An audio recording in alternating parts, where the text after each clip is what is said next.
Árið 1968 var Jónína Konráðsdóttir kjörin fegurðardrottning Íslands. Jónína var fóstra eða leikskólakennari eins og það heitir í dag, eins og önnur fræg fegurðardrottning.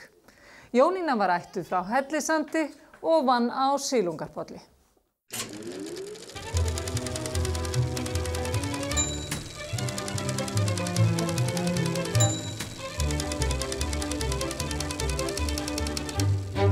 Það varð uppi fótur og fit hjá 10 litlum hnoðrum á Silungapolli í dag þegar fóstra þeirra kom upp eftir, 90 árin fegurðardrottning, en sjónvarpið fékk hana til þess að skreppa upp eftir þótt vaktin hennar eftir helgina byrji raunar ekki fyrr en á morgun. Úrslit fegurðarsamkeppninnar voru kunngerð í Lido í gærkvöldi og var 22 ára fóstra á Silungapolli, Jónína Konráðsdóttir, kjörin fegurðardrottning Íslands og krýnd laust fyrir miðnætti.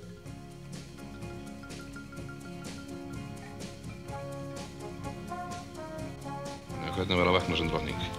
Það var alveg ágætt. Jæja? Já. Þú hefur munað eftir þessu? Já, svona þegar ég fór að átta mig. Já. Var alveg vöknuð. Já. Hvað er langt síðan þú ákvaðst að taka þátt í þessari fegurðarsamkeppni? Já, ég var nú alltaf óákveðin en svona eftir að myndirnar birtust í Vísi, sko, þá var ekki aftur snúi. Nei. Fór ekki mikill tími í undirbúninga þessu? Nei, það... Setur á snyrtistofum og hárgreiðslustofum og... Já, náttúrulega svona síðustu dagana, það var... Já, varstu taugóstyrk? Nei. Ekkert? Nei. Nei? Svona aðeins á föstudagskvöldi. Já, ekkert í gær? Nei, ekkert í gær. Nei.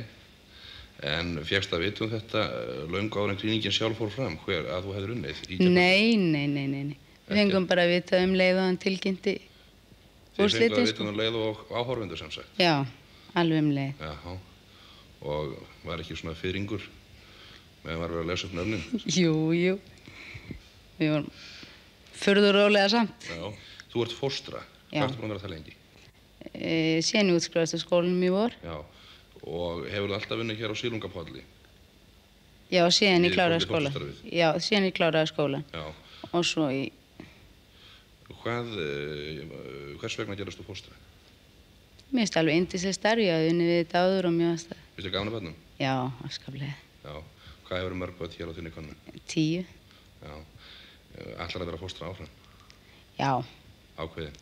Já. En ef að langi söndur heillar nú morgun? Ó, ég veit það ekki. Nei. Ég er ekkert vann að hugsa út í það. Nei. Þakka þér fyrir. Sömuleiðis. Og þegar viðtalinu lauk var kominn kaffitími og litlu krílinn kölluð á fóstru sína og hafði margt að segja. Meðal annars hafði hann Bjössi brotið rúðu. En þau gerðu sér sjálfsagt enga grein fyrir því hvern frama fóstra þeirra hafði hlotið í gærkvöldi. Þau tók hana alveg eins og þegar hún var síðast á vaktinni og hún virtist kunna því ágætlega. Þetta vekur upp minningar. Það skrítið hvað maður gleymir þessu ekki þó að það séu svona mörg ár síðan ég horfði það. Manstu nákvæmlega eftir þessu augnabliki til dæmis þegar var verið að segja frá því hver hefði unnið? Já, ég man alveg nákvæmlega eftir því. Ég þurfti að fara bakvið og eftir og ég hugsaði, ég leit í speglinu og sagði, hvað ertu búin að koma þér í núna? Fórstu svo í fleiri fegurðarsamkeppnir?